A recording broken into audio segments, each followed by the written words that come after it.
네, 3대 지수 일제히 상승하면서 거래를 마친 뉴욕 증시가 되겠습니다. 금리 인상에 대한 얘기가 나오고 있는데요. 과연 국내에는 어떻게 반영될지 알아보겠습니다. 자, 교보증권의 윤여민 FP와 함께 연결고리 들어가 봅니다. 안녕하십니까? 네, 안녕하십니까? 네.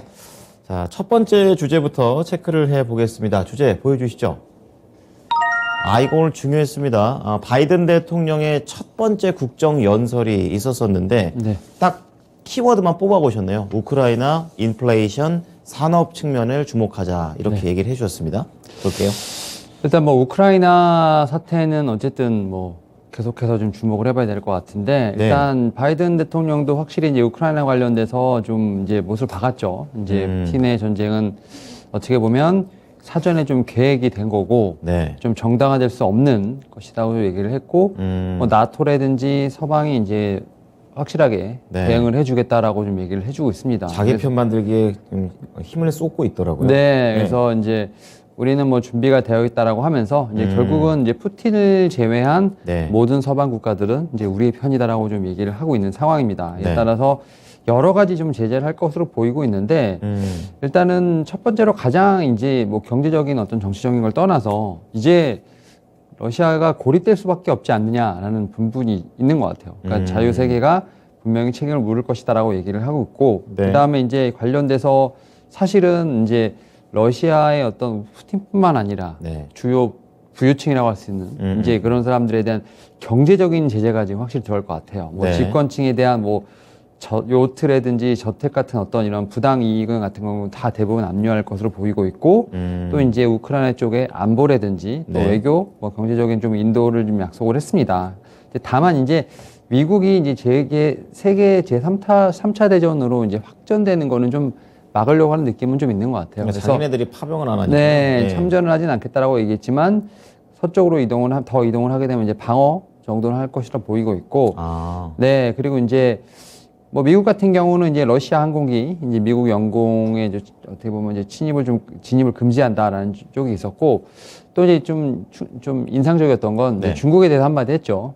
뭐라고 했습니까? 미국과 맞서는 건 좋은 선택이 아니다라고 얘기했습니다. 그러니까 물 밑에서 러시아 도와주지 마라 이런 얘기네요. 네, 2018년, 19년 우리에게 좀 끔찍한 기억이 있죠. 미중 이제 네. 무역 전쟁의 어떤 그런 완전 상수. 네, 아픈 기억이 좀 나타날 정도로 예. 그래서 이제 또 중국을 겨냥한 또 발언을 했다라는 점. 싸잡아서. 네, 그래서 그랬군요. 좀 우크라이나 관련된 이제 좀 발언이 정도 될 것 같고, 네. 그다음 이제 인플레이션 얘기를 좀 상당히 세게 했습니다. 그렇군요. 그래서 인플레이션 통제가 가장 최고 우선순위다. 미국에서는 이렇게 얘기를 했고, 뭐 이제 유가가 워낙 많이 오르고 있으니까, 그렇죠. 미국에서 이제 전략 비축유 3천만 배럴을 좀 방출을 했다라고 좀 얘기가 나오고 있습니다. 그래서 네. 유가에 좀 더 도움이 되지 않을까라고 얘기를 했었고, 그다음에 이제 기업들을 상대로 임금을 줄이지 말고 비용을 좀 절감해달라. 인건비를 줄이지 말고 네. 이제 어떻게 보면 해고하지 말고 그렇죠. 웬만하면 좀 비용을 좀 줄여서 좀 임금 체계에 대해서 좀 유지를 해라라고 좀 얘기를 했습니다. 사측 입장에서는 머리를 굉장히 더 써야 되는 그런 거군요. 네, 참 우리나라는 임금만 안 오르고 다 오르는데 여기는 임금을 잡아주는.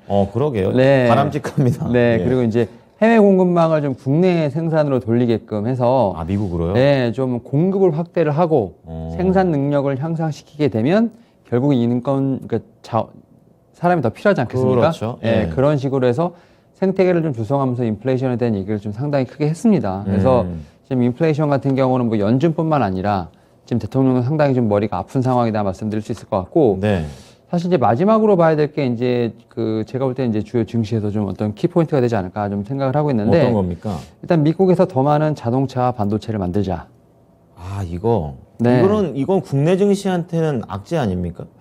그러니까 악재가 될 수도 있고 호재가 될 수도 있죠. 그러니까 그렇죠. 반도체를 좀 만들게 된다고 한다면 결국은 삼성전자 같은 경우는 파운드리라든지 어떤 공장을 계속 세워야 되니까 해외 진출하고 네. 미국에. 예. 자동차 같은 경우는 이제 말씀하셨던 것처럼 이제 경쟁자들이 많이 나서는 그렇죠. 특히 이제 전기차로 전환이 있으니까, 그리고 일단은 또 이제 재생에너지 그다음에 전기차 보조금을 계속 추진을 하겠다라고 좀 얘기를 했습니다. 그렇군요. 우리가 이제 작년부터 계속 기대하고 있는 BBB 있지 않습니까? 네. 정책 법안 이름이 예, BBB죠. 예. 빌드 백 베러라는 이 BBB에 대해서 네. 어떻게 보면 이제 다시 한번 이제 좀 통과를 위한 좀 어떻게 보면 약간 수정안이 나오지 않을까 싶어요. 왜냐하면 이 PPP가 사실은 이 바이든 대통령의 네, 약간의 그 전략이죠. 정책, 그 모멘텀이라고 볼 수 있을 것 같고, 어떻게 보면 그 아젠다 색깔이기 때문에 네. 이 PPP를 어떻게든 통과를 시켜야 되는 부분이 있는데, 여기 안에 결국은 이제 전기차라든지 뭐 이런 다 부분들이 다 들어있군요. 들어가 있기 때문에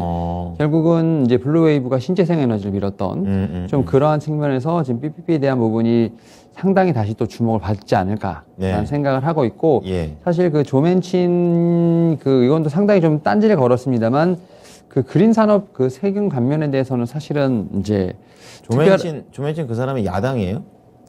여당인가요? 여당인데도 불구하고 제가 알기로 좀 딴지를 걸었죠. 내부적으로 약간 네. 소리가 있는 거군요. 예. 근데 이제 그 그린 산업 세금 감면에 대해서는 특별하게 뭐 이제 산업에 대한 부분에서는 특별하게 이제 반대를 하지 않고 있기 때문에 그런 측면에서 봤을 때 제가 볼 때는 충분히 올해 상반기 내 PPP에 대한 어떤 좀 관심이 일어나지 않을까 좀 생각을 하면서 네. 이제는 이제 에너지 관련된 쪽에서 이제 그린 산업에 대한 부분이 좀 상당히 올라오지 않을까라는 생각을 하고 있고, 네. 그런 측면에서 지금 최근에 우리나라의 주식의 움직임을 보게 된다고 한다면 좀 그런 부분이 반영이 되지 않나 좀 생각을 하고 있습니다. 이에 따라서 사실 어제 그 바이든 이제 국정연설을 토대로 해서 향후에 좀 주도 섹터로 나설 수 있는 이제 섹터들이 좀 이제 어떻게 보면 이제 선별이 되지 않나 좀 생각을 하면서 저는 이와 관련된 좀 섹터들 계속 좀 주목해봐야 되지 않을까 생각하고 있습니다. 그럼 궁금한 거는 이제 관련 종목들로 이제 연결을 해주실 텐데, 지금 PPP가 어쨌든 통과는 안 돼 있는 거잖아요. 통과 안 돼 있는 거죠. 야당에서 그렇다고 좀 약간 반대를 제가 하고 있는 걸로 알고 있는데, 네네. 그렇다면 이걸 통과하고 난 다음에 이 뭐 신재생이라든지 이런 쪽에 네. 투자하는 게 좋습니까? 아니면 아직 통과가 안 됐지만 그 전에 미리 투자하는 게 좋습니까? 일단 저는 그러니까 일단은 유럽 같은 경우는 확실히 그린 거기는 에너지 뭐, 예. 올인을 하고 있지 않습니까? 그렇더라고요. 그래서 근데 우리나라 같은 경우는 아무래도 이제 미국의 워낙 더 영향을 좀 많이 받다 보니까 어떻게 무시합니까? 예, 그래서 섹터별로 약간 차별화는 분명히 있지 않을까 생각을 하고 있는데 일단 저는 그 통과되는 거를 좀 보고 투자를 해도 네. 나쁘지 않다라고 생각을 하고 약간만 있습니다. 수익에 대한 그런 기대치 살짝 낮추고. 네, 예, 예. 왜냐하면 그런 것 같아요. 일단 이미 모든 종목들이 많이 내려왔습니다. 싸다. 예. 싸다. 지금 최근에 조선일에든 풍력직이 올라오고 있습니다만 예. 저는 여전히 지금도 매수권이라고 생각을 하고 있기 때문에 일단은 확실해진 상황에서 매수하는 게 나쁘지 않다고 생각을 하는데 하지만 최근에 올라오는 걸 보게 된다고 하면 네. 확실히 이제 지금 같은 경우는 미국보다는 유럽의 영향을 좀 많이 받는 것 같아요. 그렇군요. 지금 올라오는 거는. 그래서 좀 모멘텀에 약간 좀 그 세분화가 필요하지 않을까라는 생각을 하고 있습니다. 좀 더 좀 자세한 전략인데요. 그렇다면 종목으로 좀 연결해 주세요. 그러니까 저는 이제 이 신재생 에너지 하면 네. 저는 이제 태양광보다는 네. 오히려 저 풍력에 대해서 더 이제 좋게 좀 더 좋게 보고 있고 네. 특히 이제 어제 최근에 올라오고 있는 게 어제도 그렇고 지금 CS 윈드 상당히 좀 가파르게 많이 올라왔죠. 대장주죠. 네, 근데 여전히 지금 전고점 대비 지금 3분의 2토막 올라왔었어도 그다음에 예. 이제 그다음에 또 다른 대장주가 삼강 MNT 여전히 지금 3분의 2 정도 됐는데 사실 이 풍력주는 이 두 개만 보시면 됩니다. 이 두 개만 보면 되고 사실 이 두 개가 왜 움직였냐?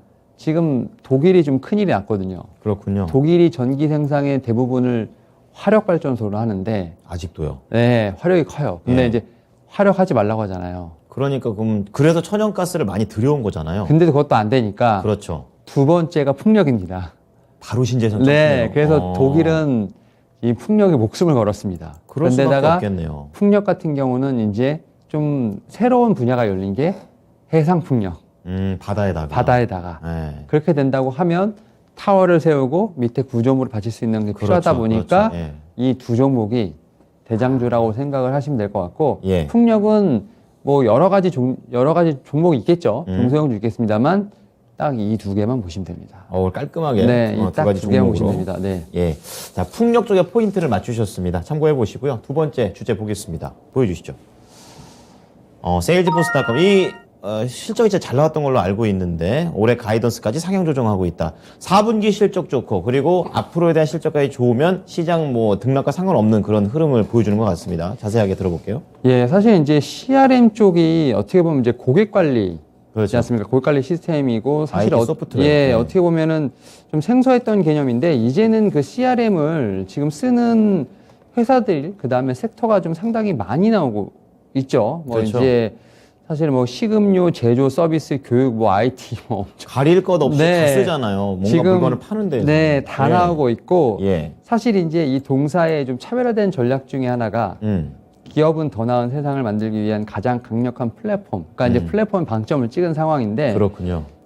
최근에도 보게 되면 연간 3회 무료 업그레이드를 좀 하면서 좀 고객의 피드백을 좀 빨리 받고 있어요. 그래서 플랫폼으로 하나가 되는 어떤 그런 세상을 만들기 위해서 소통을 강화시키고 지속적으로 좀 하고 있고 네. 그다음에 이 회사가 좀 바라보는 그 CRM 쪽의 이제 미래는 이제 하이퍼포스라고 이제 나와 있는데 하이퍼포스. 예, 3.0 시대가 1.0은 클라우드, 뭐 스마트폰 SNS가 좀 연결돼 있고 플랫폼 이름이에요? 예, 그다음에 클라우드 2.0은 이제 해서 이제 3.0 같은 경우 이제 퍼블릭 클라우드가 이제 모두 지원되는 CRM 쪽을 지금 상당히 지금 제가 볼 때는 추구를 하고 있고 네. 사실 작년에도 보면 실적이 상당히 잘 나왔어요. 그렇군요. 그리고 이제 어떻게 보면 슬랙이라고 해서 이제 회사와 좀 시너지가 나오고 있기 때문에 제가 볼 때는 올해도 어떤 이러한 철학과 그다음 실적을 봤을 때 충분히 그렇군요. 주가는 좀 과도한 좀 하락 측면에 있다라는 측면에서 볼 때 충분히 매수 관점이라 말씀드릴 수 있을 것 같습니다. 네. 그러면 이제 IT 소프트웨어에서 플랫폼 쪽으로 이제 모아 주셨는데 국내에도 이제 이런 종목들로 가야 되는 건지 어떤 게 있습니까? 딱 안 떠오르는데요. 지금 예.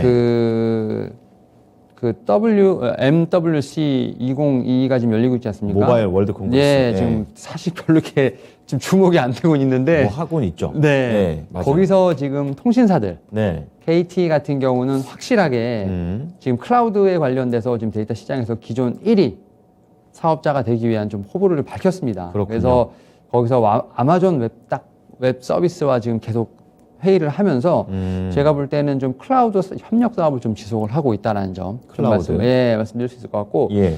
또 한글과 컴퓨터. 예. 한글 컴퓨터 사실 어떻게 보면 좀 생소할 수도 있는데 이게 왜 들어가죠, 여기? 한글과 컴퓨터가 최근에 지금 클라우드 중심으로 사업 방향을 지금 추진을 하고 있습니다. 그래서 한컴 오피스 웹을 통해서 클라우드 기반 소프트웨어를 지금 추진 중에 있다. 그러니까 이건 그동안 했던 한글하고 좀 다른 거예요. 네, 한글 컴퓨터가 막 방산도 있고 막 여러 가지 엮인 부분이 있겠습니다만 그렇죠. 여기도 CRM하고 엮이는 부분들. 일단 점에서 봤을 때 좀 또 다른 종목을 한번 보시면 좋지 않을까 좀 말씀을 드려보도록 하겠습니다. 그럼 이동통신사 중에서 어떤 건지 말씀 안 해주셨어요? KT. KT. 네. 다른 거보다 KT는 왜 좋습니까? KT가 제가 볼 땐 배당도 그렇고 예. 지금 상당히 주가가 그래도 견조한 측면이 있고 상대적으로. 네. 그리고 네. KT 같은 경우는 올해 제가 볼 때는 좀 실적이 상당히 좋아지지 않을까라는 좀 리포트들이 많이 나오고 있습니다. 그래서 그렇군요. 여기서도 지금 업사이드가 40% 이상 좀 목표가가 좀 수정돼서 상향되는 리포트들이 많이 나오고 있기 때문에 네. 통신주를 좀 추천하진 않습니다만 그래도 하시게 된다면 KT 한번 말씀드려보도록 하겠습니다. 알겠습니다. KT와 한글과 컴퓨터였습니다. 자, 지금까지 교보증권 윤여민 FP였습니다. 고맙습니다. 네, 감사합니다. 네, 연결고리 함께 하셨습니다.